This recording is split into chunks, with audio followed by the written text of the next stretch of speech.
Despite some A380s being grounded or retired by airlines, some airlines have announced plans to bring back the double-decker Super Jumbo back to service. Following the delivery of the last of 3 Airbus A380s, Airbus announced that all Nippon Airways is set to introduce mixed fleet flying for the A380 and A320 family aircraft with approval from Japan's Civil Aviation Bureau.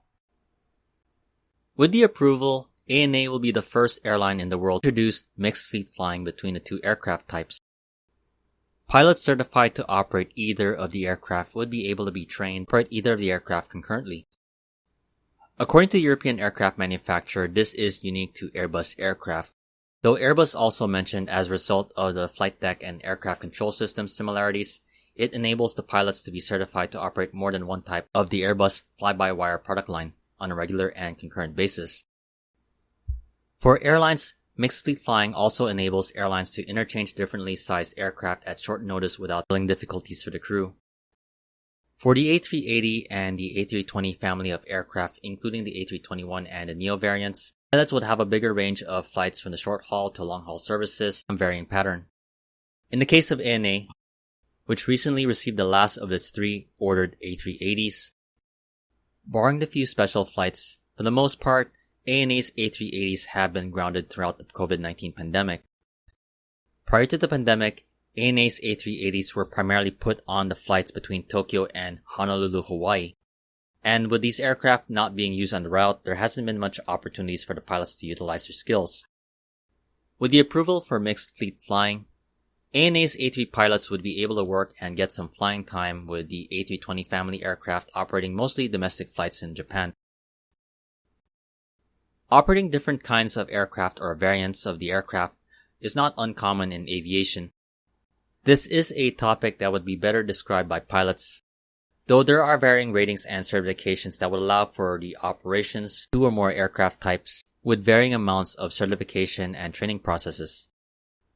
For the general audience, basically if you are able to operate an A320, you might be able to operate the A321 and the Neo variants. A prime example of operating different kinds of aircraft would be the Boeing 757 and 767, which has a similar cockpit rating. Another example is from Airbus's website.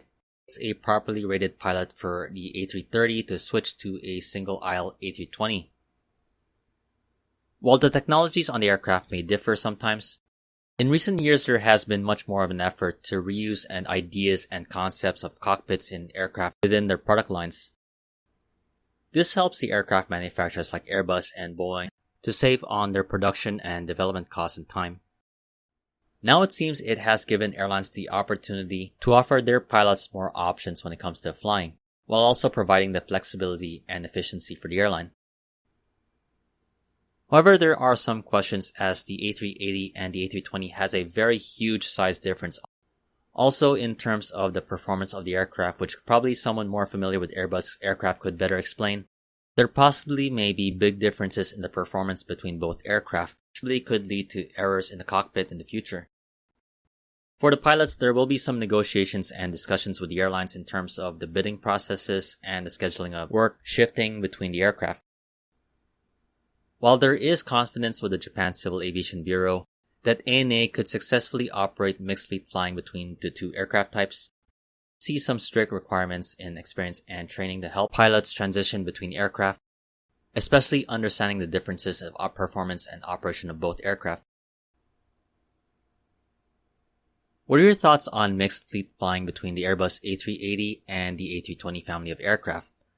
I definitely would love to hear your take, though in the meantime, this has been Flights in Asia, highlighting the news and updates from the aviation and travel scene in the Asia Pacific. If you like this video, please like, comment, share, and subscribe. Thank you for watching and have a great day.